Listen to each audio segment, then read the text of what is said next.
everybody, it's Chris Eads, known online as Wootini, here with another Gay Gamer video podcast. I never stop. I don't know why. So, obviously, we're here to talk about Horizon Forbidden West. However, first I just want to talk about a couple things, because in the week leading up to the release of the game, I decided to kill some time, and I saw in my list of games, recent games on my PS4, the Doctor Who VR game. Which I never finished. So I said, oh, let me go in and see if I can finish that. Unfortunately, it didn't work, because I was at the area where I was at, I faced off against some Daleks, and to get past the Daleks, because obviously if they see you, they will just shoot you on sight and you're dead instantly, so whatever. And you were supposed to throw a rock or an object over there so that they would get distracted and you could slip around behind them. Unfortunately, I couldn't figure out how to throw anything more than a foot in front of me. I couldn't throw it across the room. And I tried so many different combinations of the move controllers and lifting them and turning them and everything. Nothing worked. And the problem with VR games is that when you look online, there's not a lot in the way of walkthroughs and hints and stuff, because they're not big games that everyone does big walkthroughs for. So, like, there were some video walkthroughs which aren't going to help me, because I can see them throwing the rock, and I'm like, well, how did you do that? I can't figure out how to do that. I can't throw it across the room, I can throw it directly in front of me, which doesn't help, because then the Dalek turns around and shoots me. So, yeah. So I basically said, F this, and I gave up on it, and I downloaded Paper Beasts, which was one of those games that they gave away on PS Plus to celebrate the PSVR's anniversary, I think, and they just gave away like 4 or 5 VR games for free, so I was like, yes please, so I just added them all to my library. I think I might have already had one, but I thought I'd try this one, and the concept is very weird. Like, you're using some kind of VR computer interface, and then you get like sucked into the computer somehow, and it's not like Tron, which would have been cool. Here, the computer manifests code as these creatures made of paper in like this rocky desert area. And it's visually stunning. Like, there are some moments of like visual splendor, and you're like, oh wow, and it looks really amazing in VR with a creature climbing over you and stuff. It's like very cool. But it's one of those games that's like, it doesn't tell you what to do. There's maybe some context clues if you're lucky, and you just sort of have to figure out like how to get from point A to point B, and like, what am I supposed to do to make this tree bloom? Like, how do I do this? What do I do with that? And it's a lot of trial and error, and to get the puzzles solved, and I played it for a few hours. I got through a few different areas. It was fine, but I'm not sure if it's something I'm really going to go back to. But it's fine because I'm going to be busy for a while because of Horizon Forbidden West. So, basically, I think I mentioned this in previous episodes, I ordered it from Best Buy because they promised release day delivery. I didn't want to do store pickup because the Best Buy here is like down in Atlantic Center. It's like a 20-minute walk, 25-minute walk, and you know, I don't want to waste money on the subway. So, and the walk is good exercise, but like, then, you know, I didn't want to like get off work at like 5 o'clock, have to walk all the way down there and come all the way back, and then it's like 6, and then I've got to put it in to install it, and then I'm not even playing the game until like 7:30. And I was like, that's unacceptable. So I said, release day delivery. And then just like the other times that I've ordered games from Best Buy for release day delivery, I go into a little bit of a panic the day before, because like Thursday morning and Thursday afternoon, I check my order status and they're like, oh, we're preparing your order. It'll ship tomorrow. And I'm like, no, it's supposed to be delivered tomorrow. It can't ship tomorrow. You're not going to ship it and deliver it the same day. That's crazy. Nobody can do that. Well, actually, that's not true. Sometimes they can. But by like 2 o'clock or so, I think, 2 or 3 o'clock, it had changed and said, okay, we've shipped it, FedEx, it's on its way to FedEx. So I was like, okay, good. The problem is that literally nobody rings the doorbell to deliver anything. Amazon never rings the doorbell. And worse, Amazon will just leave your package at the top of the steps in front of the front door of the building so that everybody walking around the neighborhood can see it and steal it, which happens a lot in our area. So you got to snatch up your package right quick. So I basically am sitting there refreshing my tracking information all day while I'm working. Every so often I'll just be like, doop, okay, it's not here yet. And I just randomly happened to glance out the front windows, and I saw a FedEx truck park down the street and deliver a package down there. And I'm like, well, he already passed us, but nobody rang the bell, and the tracking says it wasn't delivered. But I ran downstairs just on the off chance, and sure enough, there was my package. And there was Horizon Forbidden West inside. Yeah. So that was great. And then, after another minute or two, once I got back inside and opened it up, then it refreshed to say that it had been delivered. I had also signed up for text alerts, never got any text alerts, thanks for nothing FedEx. Also, how hard is it to ring a doorbell? The only person who rings the doorbell is our regular mailman.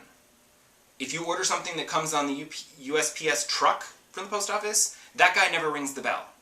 Then you gotta go pick it up. UPS never rings the bell, FedEx never rings the bell, Amazon, like I said, never rings the bell, leaves it to be stolen. It's very irritating. So anyway, the game came. Thankfully, around like 3 or 4 o'clock, I popped it in the PlayStation because it comes with, I looked inside and it has a data disc and a game disc, so I was like, oh, this could take a while. And it did. It said it was going to take like an hour and a half. I think it probably took closer to an hour and 15 or 20 minutes, but still, that's a long time, so I was glad that I thought to pop that in then. That way when I finished work, I could just jump right in. Because the problem is that unlike some other games that take a big install, Horizon Forbidden West did not let you start playing after it installed a certain amount of data. It had to install the whole damn thing before you could start playing the game, which I thought was a bit rude. Not that it mattered, because I was still working, and I gave myself plenty of time. And then, once I finished work, I was able to dive back into the world of Aloy and her friends and the machines and everything.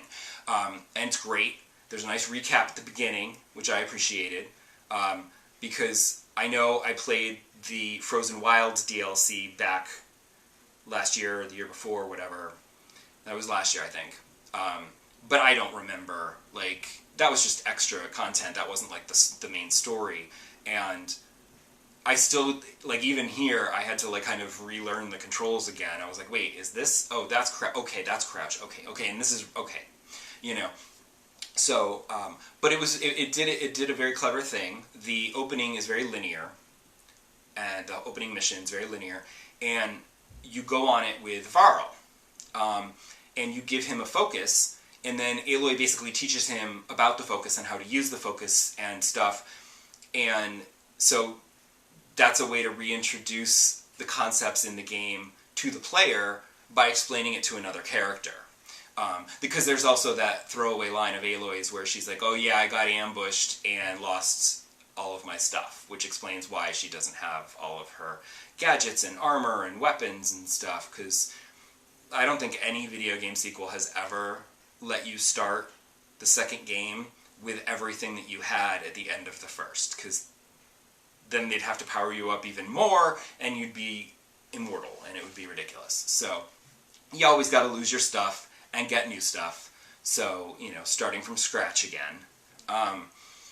But after the initial section, which I think was, I checked the time after the opening credits, and that was, I think it was about 3.5 hours of gameplay for me,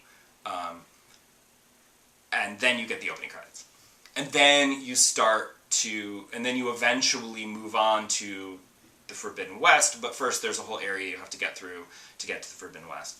But I appreciated having the introductory area before dropping me where I'm free to do whatever, because it helped, you know, refresh my mind of the controls and the gameplay and everything.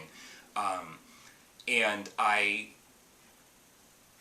I've been doing the story first because as soon as it dropped me in the open world area where I was free to go wherever, I was like, okay, I have to go down there and go to that settlement and then go over there and find Aaron. But then I was like, oh, what's up here, you know? And I get distracted and I start exploring up there and I found this tower and I climbed all the way up and I found this tower. And then the game's like, yeah, you can't do this part because you don't have the equipment necessary to do this.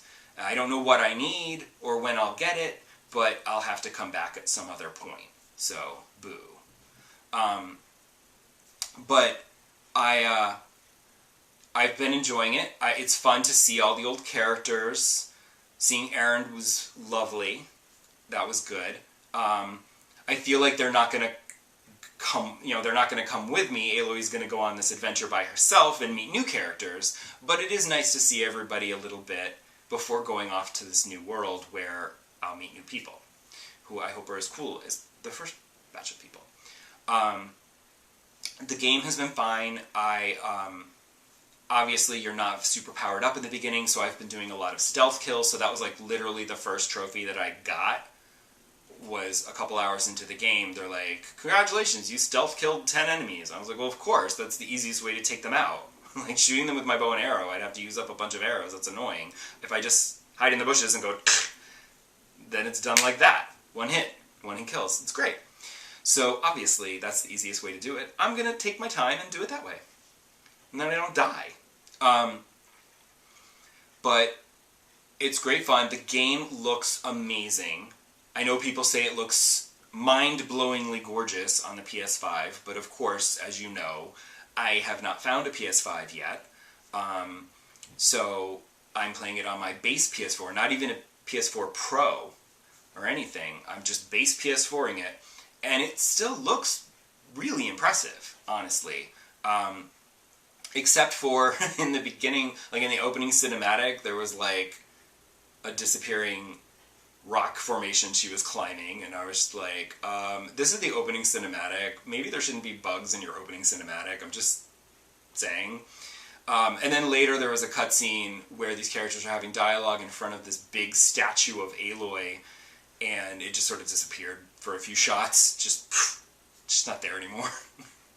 But the only bug that really bothers me is, thankfully, one that I don't encounter much. Because obviously the first thing I did when the game gave me control after the opening recap and everything, as soon as I had control of Aloy, obviously the first thing I did was activate photo mode, see what the photo mode options are, just explore it a little bit, take a nice portrait. But then, as I've played, I've taken more pictures. But what I discovered, I was just curious at one point. I wanted to see, because you can change her expressions and you can change her poses. And the expressions are fine. They always look a little creepy. But the poses, I discovered if I change Aloy's pose from whatever she was doing when I paused the game, her skirt gets all blurry. I was like, what is that all about? But I don't change poses very often, so it's not a big problem for me yet. But I am hoping that it is on the list of minor bugs that Guerrilla will fix in their first patch, which I'm assuming will be soon. Because obviously there was already a day one patch, because that's just how these things go. But yeah, very much enjoying the game. I'm enjoying exploring and killing machines, and come back next episode and I will have explored more. But first impressions are good. Bye!